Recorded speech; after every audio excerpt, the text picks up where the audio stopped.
2ஆம் அதிகாரம் எஸ்தரின் புஸ்தகம் 12வது வசனத்தை வாசிப்போம். ஒவ்வொரு பெண்ணும் முதல்ல எதுல சுத்திகரிக்கப்படணும்? வெள்ளை போல தைலத்தினாலே சுத்திகரிக்கப்பட வேண்டும். இந்த வெள்ளை போலம் என்பது எதை குறிக்கிறது? வெள்ளை போலம் அப்படின்னா என்ன? நம்ம எல்லாருக்கும் தெரியும், வெள்ளை போலம் என்பது அபிஷேகத்துக்கான மிக முக்கியமான பொருள். யாத்திராகமத்தின் புஸ்தகம் 30ஆம் அதிகாரம் 23வது வசனத்தை வாசிக்கும். மேன்மையான சுகந்த வர்க்கங்களாகிய சுத்தமான வெள்ளை போலத்தில் பரிசுத்த ஸ்தலத்தின் சேக்கலின்படி 500 சேக்கல் இடையையும், சுகந்த கருவாப்பட்டையிலே அதில் பாதியாகிய 250 சேக்கல் இடையையும், சுகந்த வசம்பில் 250 சேக்கல் இடையையும். அதை வச்சு என்ன உண்டு பண்ண வேண்டும்? அபிஷேக தைலத்தை உண்டு பண்ண வேண்டும். இந்த அபிஷேக தைலம் வெள்ளை போலம் என்பது தான் ஃபர்ஸ்ட் சுத்திகரிப்பு. வெள்ளை போலம் என்பது ஒரு ஆசாரியத்துவத்துக்கான அபிஷேகம். அந்த அபிஷேகத்தில் 2 முக்கியமான காரியம் அடங்கி இருக்கும். அந்த அபிஷேக தைலத்துக்குள்ள, அதாவது வெள்ளை போலத்துக்குள்ள 2 முக்கியமான காரியம் அடங்கி இருக்கும். ஒன்று, அது உள்ள இருக்கக்கூடிய வாசனை. 2, அதனுடையதான சுவை. இதை தலையில ஊத்தி மொத்தம் தலையிலிருந்து அப்படியே உடம்பு வழியா, அதான் வசனம் சொல்லுது, ஆரோனின் சிரசின் மேல் ஊற்றப்பட்ட தைலம் எப்படி வந்துச்சா? அவனுடைய தாடி மயிரின் வழியாக அப்படியே வந்துச்சா, மேல ஊத்தப்பட்டது அப்படியே வழிஞ்சு. இது எதுக்கான ஒரு அபிஷேகம் அப்படின்னு கேட்டீங்கன்னு சொன்னா, நம்மளை பொறுத்த வரைக்கும் அபிஷேகம் என்பது பரிசுத்தாவின் அபிஷேகம் அப்படின்னு நம்ம சொல்றோம். அது ஒன்று உண்டு, உண்மை. ஆனா உண்மையிலே இங்க என்ன சொல்லப்படுகிறதுனா, ஆசாரியன் தலையிலே ஊற்றப்படுகிற அந்த அபிஷேக தைலத்துக்கான அடையாளம் என்ன அப்படின்னு கேட்டீங்கன்னா, அது பாடுகள். வெள்ளை போலம். அந்த இப்போ இயேசு கிறிஸ்து சொல்லும் போது சொல்றாரு, வாசிங்க சங்கீதங்களின் புஸ்தகம் 45:7 வாசிங்க.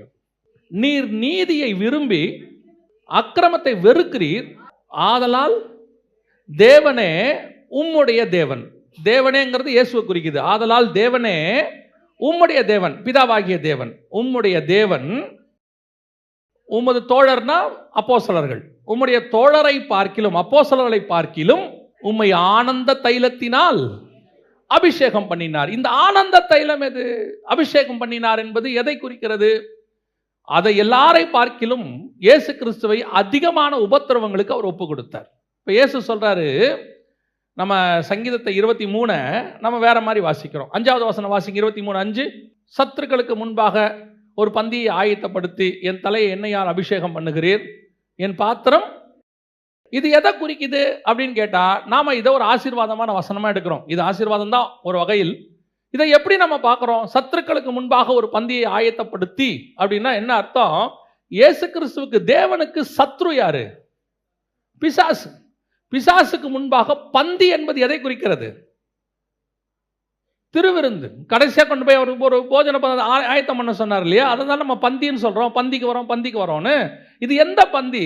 என் சத்துருக்களுக்கு முன்பாக எனக்கு ஒரு பந்தியை ஆயத்தப்படுத்தி, அப்பத்தையும் ரசத்தையும் பிட்டு கொடுக்கக்கூடியதான அந்த உபத்திரவத்தை, குரூசிபிகேஷன், பந்தியை ஆயத்தப்படுத்தி என் தலையை எந்த எண்ணெயால்?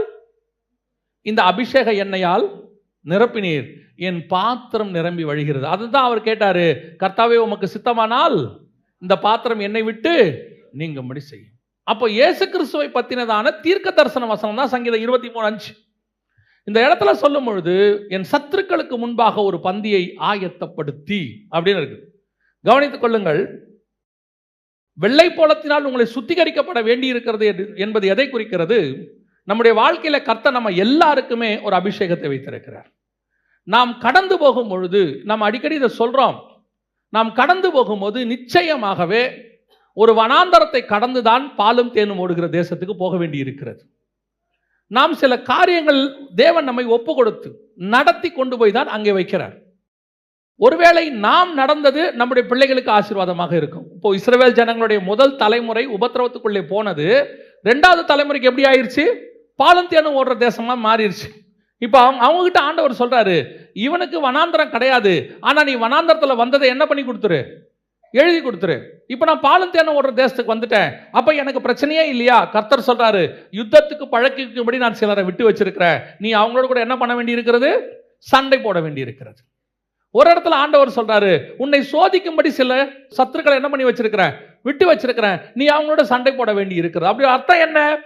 வனாந்தரத்தில் இருக்கும்போது உனக்கு இருக்கக்கூடிய வெள்ளை போல அபிஷேகம் வேறு, பாலும் தேனும் ஓடுகிற தேசத்துக்கு வந்த பிறகு இருக்கிற அபிஷேகம் வேறு. அதோட அர்த்தம் என்னன்னா, அங்கே இருக்கும்போது கர்த்தர் சில உபத்திரவத்துக்கு நடுவிலே, சில காரியங்களுக்கு நடுவிலே நடத்தினது உண்மை. அதுக்கு நடுவில் நீ கிராஸ் பண்ணி வந்தோம் பாருங்க, அதுதான் உங்களை என்னையும் சுத்திகரிக்கும். எப்படி சுத்திகரிக்கும்? வசனம் சொல்லுது, நான் பட்ட பாடுகளினாலே என்ன கற்றுக்கொண்டேன்? நான் உபத்திரவத்தினாலே என்ன கற்றுக்கொண்டேன்?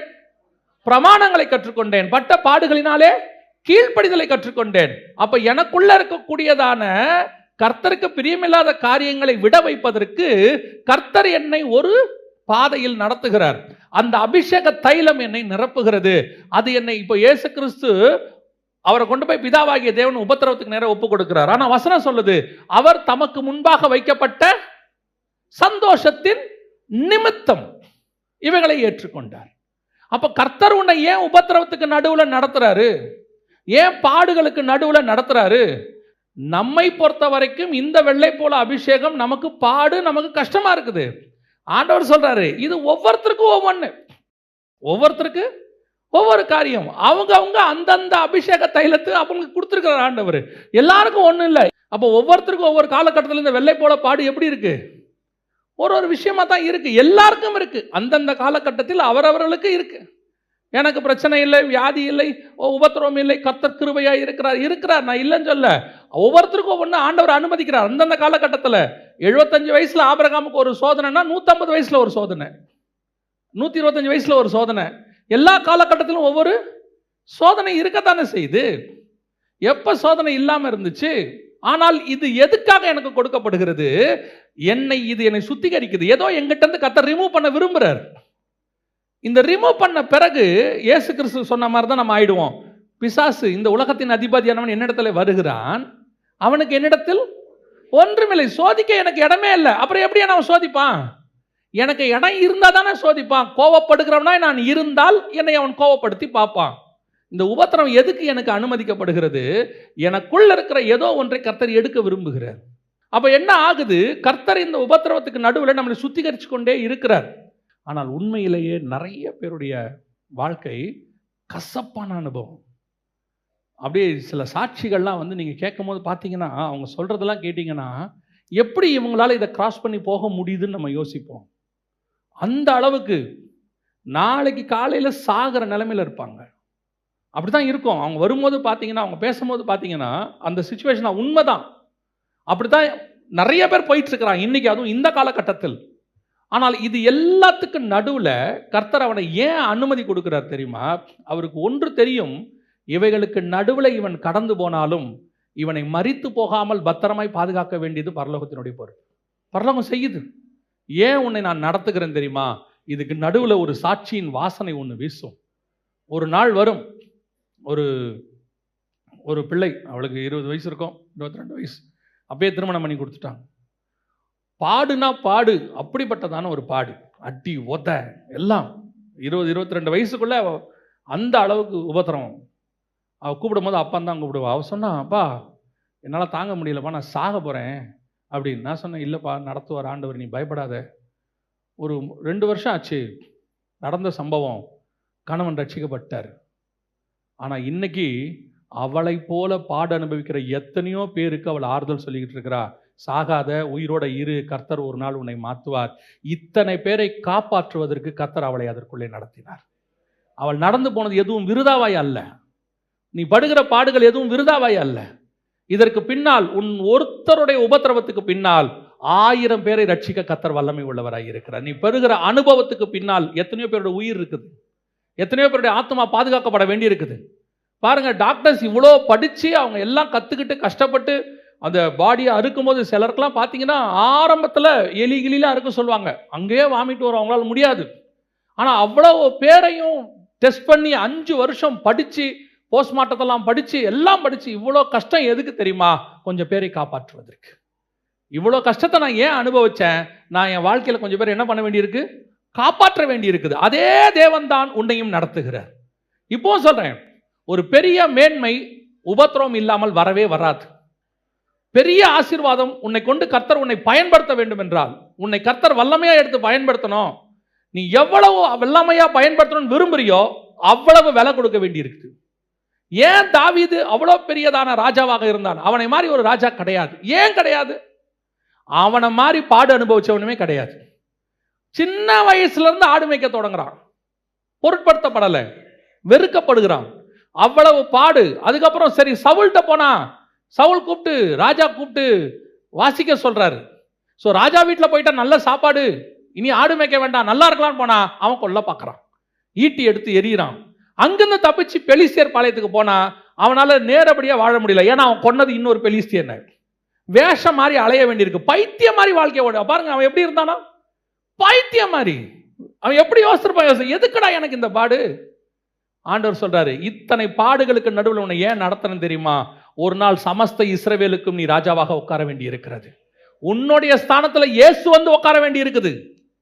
இயேசுவை நான் சொல்லணும், எப்படி சொல்லணும் தெரியுமா? தாவீதின் வேறுமானவர், தாவீதின் சிங்காசனத்தில் உட்கார்ந்து இருக்கிறவர், தாவீதின் நட்சத்திரத்தை உடையவர், தாவீதின் திறவுகோலை உடையவர். இந்த பேரு வரணும்னா நீ இவ்வளவு பாடு சகிக்க வேண்டியது அவசியமா இருக்கு. இயேசு கிறிஸ்துவுக்கு அப்புறம் பைபிள்ல அதிகமான ஒரு மனுஷன் பேர் யூஸ் பண்ணப்பட்டிருக்குன்னா அது தாவீது மட்டும்தான். ஏன்னா அந்த பாடு, அந்த அந்த கொண்டு போன பாதை, நீ போயிட்டு இருக்கிற ஒவ்வொரு பாதையும் வெள்ளை போலம் தான். இதை விட பெரிய கொடுமை என்ன தெரியுமா? வெளியே பயங்கர வாசனை இருக்கும், பார்க்குறவங்க சொல்லுவாங்க உனக்கு என்ன, உனக்கு என்ன கவலை? ஒரு ஒரு பிள்ளையை கல்யாணம் பண்ணி கொடுத்துட்டாங்க. அந்த பிள்ளையோட வீட்டுக்காரர் வந்து ரட்சிக்கப்படாதவர், ஆனால் பணத்துக்காக கல்யாணம் பண்ணி கொடுத்துட்டாங்க. ரட்சிக்கப்பட்ட பிள்ளை கொடுத்தாச்சு. போனால் வீடு, பெரிய வீடு, காரு எல்லாம் இருக்கு, ஆனால் அடி சாத்துறது. அந்த பிள்ளைக்கு 2 தம்பி 3 தம்பி இப்படி நிறைய பேர் இருக்காங்க. ஏதாவது ஃபங்க்ஷனுக்கு போனால் அத்தனை பேர் என்ன சொல்லுவாங்க தெரியுமா? உனக்கு என்ன, நீ நல்லபடியாக செட்டில் ஆயிட்ட, நம்ம குடும்பத்திலே நீ தான் ஆசீர்வாதமாக இருக்கிற. வெளியே பார்க்கறதுக்கு அப்படி ஒரு சாட்சி. நம்ப மாட்டாங்க, சொன்னாலும் நம்ப மாட்டாங்க. ஆனால் உள்ளுக்குள்ள நாம் அனுபவிக்கிற பாடு இருக்குல்ல, அது கசப்பு. ஆண்டவர் ஏன் உன்னை வெள்ளை போலத்தில் சுத்திகரிக்க சொல்றாரு? உனக்கு கொடுக்கப்பட போற மேன்மை அப்படி, உனக்கு வச்சிருக்கிற ஆசீர்வாதம் அப்படி. அதுக்கு முன்னாடி உனக்குள்ள இருந்து கொஞ்சம் காரியத்தை எடுக்க வேண்டி இருக்குது, உனக்குள்ள இருந்து கொஞ்சம் காரியத்தை ரிமூவ் பண்ண வேண்டி இருக்குது. அந்த ரிமூவ் பண்ணாம என்ன செய்ய முடியும்? கர்த்தர் நம்மளை ஏன் உயர்த்துறதுக்கு கொஞ்சம் யோசிக்கிறாரு, ஏன் செய்யறாரு அப்படின்னா, உள்ளுக்குள்ள கொஞ்சம் என்ன தேவைப்படுது? சுத்திகரிப்பு செய்வது. இப்போ நல்லா பாருங்க, உங்ககிட்ட 10,000 ரூபாய் ஆண்டவர் கொடுக்கணும் நம்பி அப்படின்னா, எப்போ அந்த 10,000 ரூபாய் கொடுப்பார் தெரியுமா? இதை நீங்கள் வீண் செலவு பண்ண மாட்டீங்கிற நம்பிக்கை உங்கள் மேலே வந்தால் தான் நம்ம என்ன செய்வோம்? ஒருத்தர்கிட்ட காசு கொடுப்போம். ஆடம்பரமாக செலவு பண்ணுற ஆள்கிட்ட காசு கொடுப்போமா? சில ஆட்கள்கிட்ட ஒரு சுபாவம் உண்டு, பார்த்துருக்கீங்களா? எவ்வளோ கொடுத்தாலும் அதை மிச்சம் பண்ணி அதை எடுத்து வச்சு அது தேவையானதை மட்டும் வாங்கி அப்படி இருக்கும். சில ஆட்கள் இருக்கும், நீங்கள் எவ்வளோ கொடுத்தாலும் எக்ஸ்ட்ரா 10 ரூபா செலவு பண்ணிட்டு தான் வரும். நமக்கு என்ன வரணும்? நம்பிக்கை வரணும். சில ஆள்கிட்ட நம்ம ரகசியம் சொல்லணும்னு வச்சுக்கோங்க, ஒரு விஷயத்த சொல்கிறோம், அது மெயின்டைன் பண்ணணும்னா நம்ம என்ன பண்ணுவோம்? அதுக்கிட்ட சொல்லுவோம். நம்ம எதையாவது சொன்னால் ஊர் தூத்தி திரிகிற ஆள்கிட்ட நம்ம என்ன செய்ய மாட்டோம்? சொல்ல மாட்டோம். அதே மாதிரி தேவனுக்கு நம்ம மேலே நம்பிக்கை வரணும், நம்மளை உயர்த்துறதுக்கு நம்பிக்கை வரணும். நான் இவனை ராஜாவா உட்கார வச்சா தாவீதுக்கு பெருமை வராதுன்னு அவன் மேலே என்ன வந்துச்சு? ஏன்னா நான் இந்த பாதையில் இவனை நடத்தி இருக்கிறேன், இவனை கொண்டு வந்து ராஜாவா உட்கார வச்சிருக்கிற, இவனை எவ்வளவு தூக்கி ஜனங்க, சவுல் கொண்டது 1000, தாவீது கொண்டது 16,000 சொன்னாலும் அவன் மண்டையில என்ன ஏறாது? பெருமை ஏறாது. அவன் சொல்லிட்டு போவான், நீங்க என்ன வேணா பேசிட்டு போங்க, ஆடுகளுக்கு பின்னால் அலைந்து கொண்டிருந்த என்னை கர்த்தர் ராஜாவாக்கினார். அவன் மைண்ட்ல ஏறாது.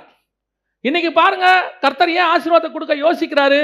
உங்ககிட்ட கொடுத்தா உங்களுக்கு என்ன வரணும்? கர்த்தர் எதிர்பார்க்கிற தாழ்மை வரணும். எவ்வளவுக்கு எவ்வளவு அவர் தன்னை தாழ்த்தினாரோ அவ்வளவுக்கு அவ்வளவு கர்த்தர் அவரை உயர்த்தினார்.